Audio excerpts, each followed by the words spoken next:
ចាប់ពីថ្ងៃអាទិត្យទី18ខែមករាឆ្នាំ2026សប្តាហ៍ក្រោយនេះតទៅរដ្ឋបាលរាជធានីភ្នំពេញគឺមិនអនុញ្ញាតឲ្យមានការលក់ដូរឥតសណ្ដាប់ធ្នាប់រំលោភចិញ្ចើមផ្លូវនិងទ្រូងផ្លូវសាធារណៈនៅមហាវិថីមនីរ៉េតមហាវិថីម៉ៅស៊ីតុងតំបន់ជុំវិញផ្សារដើមកនិងតំបន់ពាក់ព័ន្ធនៅជុំវិញនោះតទៅទៀតទេ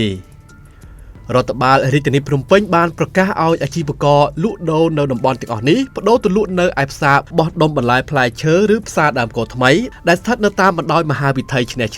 ក្នុងសង្កាត់គោករកាខណ្ឌព្រែកភ្នៅរាជធានីភ្នំពេញជំនួសវិញដើម្បីជាការរួមចំណែកដល់ការរៀបចំសណ្ដាប់ធ្នាប់សាធារណៈបញ្ជាការកកស្ទះចរាចរណ៍កាត់បន្ថយនៅឧបទ្ទវហេតុផ្សេងៗលើកកម្ពស់សោភ័ណភាពហេដ្ឋារចនាសម្ព័ន្ធនិងសោភ័ណភាពទីក្រុងក្នុងរាជធានីភ្នំពេញអ្នកនាំពាក្យសាលារាជធានីភ្នំពេញលោកស្រីដោសំភ័របានពន្យល់នៅក្នុងវីដេអូអប់រំរបស់រដ្ឋបាលរាជធានីភ្នំពេញថាការរៀបចំសណ្ដាប់ធ្នាប់តាមចិញ្ចើមផ្លូវសាធារណៈក្នុងរាជធានីភ្នំពេញគឺជារឿងចាំបាច់ដែលអាជ្ញាធរត្រូវយកចិត្តទុកដាក់និងបន្តអនុវត្តការរៀបចំនេះគឺដើម្បីបញ្ជានៅការកកស្ទះចរាចរណ៍ឬគ្រោះថ្នាក់ចរាចរណ៍ផ្សេងៗ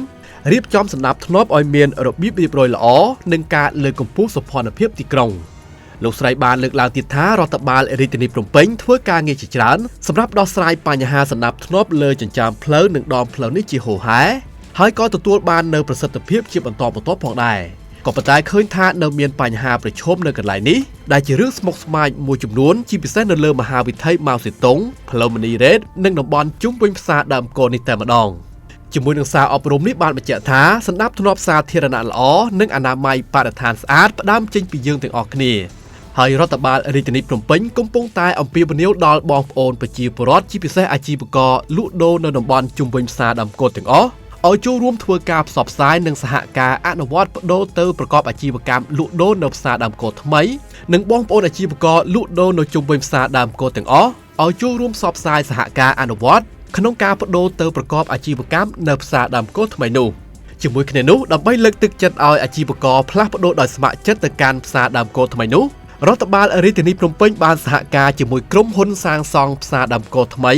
ដើម្បីអនុគ្រោះថ្លៃឈ្នួលតូបរយៈពេល2ឆ្នាំដំបូងដោយពុំមានប្រាក់កក់ពុំគិតថ្លៃទឹកភ្លើងរយៈពេល6ខែដំបូងព្រមទាំងអត្ថប្រយោជន៍ផ្សេងៗជាច្រើនទៀតឆ្លើយតបទៅនឹងការអំពាវនាវនេះផងដែរអាជីវករជាច្រើនបានបង្ហាញនៅអារម្មណ៍វិជ្ជមាននិងសម្ដែងនឹងការពេញចិត្តចំពោះលក្ខខណ្ឌផ្សេងៗដែលផ្ដល់ជូននេះហើយក៏បានស្ម័គ្រចិត្តបដូរទៅលក់នៅផ្សារដើមកថ្មីហើយពួកគាត់ក៏បានចូលរួមចាប់ឆ្នោតជ្រើសរើសកន្លែងថ្មីរួចរាល់ផងដែរ